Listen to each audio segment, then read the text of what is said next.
Welcome everyone to the introduction to the Center for Reaching and Teaching the Whole Child. I'm Nancy Markowitz and I'm Executive Director of the Center, and I'm going to be joined on the screencast by Heidi Stevenson, who is our Associate Director. We're delighted to have you interested in learning about the CRTWC Social, Emotional, and Cultural Anchor Competencies Framework. In this screencast, I'm going to provide you with a little background on our work, who we are, and what we do. First and foremost, we focused during our 12 years of existence on social emotional learning and its integration into classroom teaching. We've also spent the last several years in looking at how culturally responsive teaching practices are integral to the work of social emotional learning.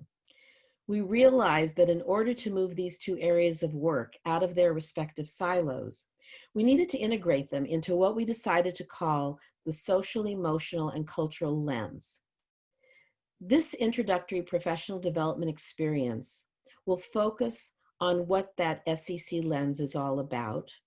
We'll also show you the roadmap, which is our framework for developing that lens and bringing it into teaching practice. And we'll make the case for how it is integral to your teaching practice. So first, who we are, our mission. Our mission is to ensure children's well-being and academic achievement by contributing to the dismantling of institutional racism and marginalization through systematically integrating social, emotional, and cultural competencies across the teacher professional development pipeline. There's several assumptions that underlie our work. The first is that the SEC competencies, those social, emotional, and cultural competencies, promote an equitable classroom to help close the achievement gap. Second, the teacher professional development pipeline is a key lever for change.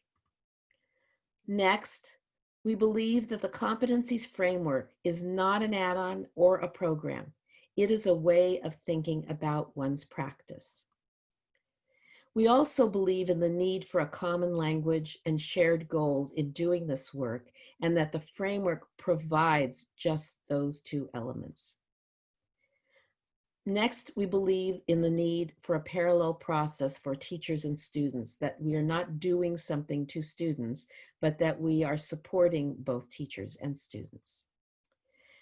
We also believe that SEL and culturally responsive teaching practices, as I said earlier, are inextricably connected. They cannot be siloed. And they are foundational to academic achievement and the ability of educators and their students to thrive. And finally, it takes time and practice to develop the lens. You don't expect to do it after 1 2-hour workshop. It takes time over the course of a year to get more and more practice and feedback, and as a result of that, to gradually develop the lens. Our goals as a center are the following. Number one, we want to promote the dismantling of institutional racism through development of educators' use of the social, emotional, and cultural lens. Second, we want to show how the social, emotional, and cultural anchor competencies are foundational to achievement of academic standards. Next, we want to provide a framework that serves as a roadmap for developing the SEC lens and integrating these competencies into teaching practice.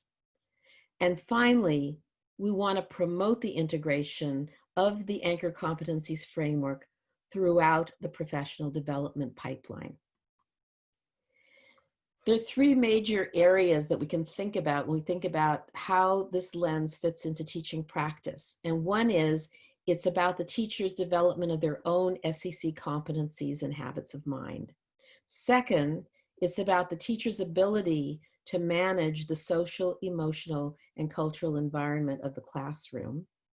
And third, it's about the teacher's ability to foster social, emotional, and cultural competencies and habits of mind in their students.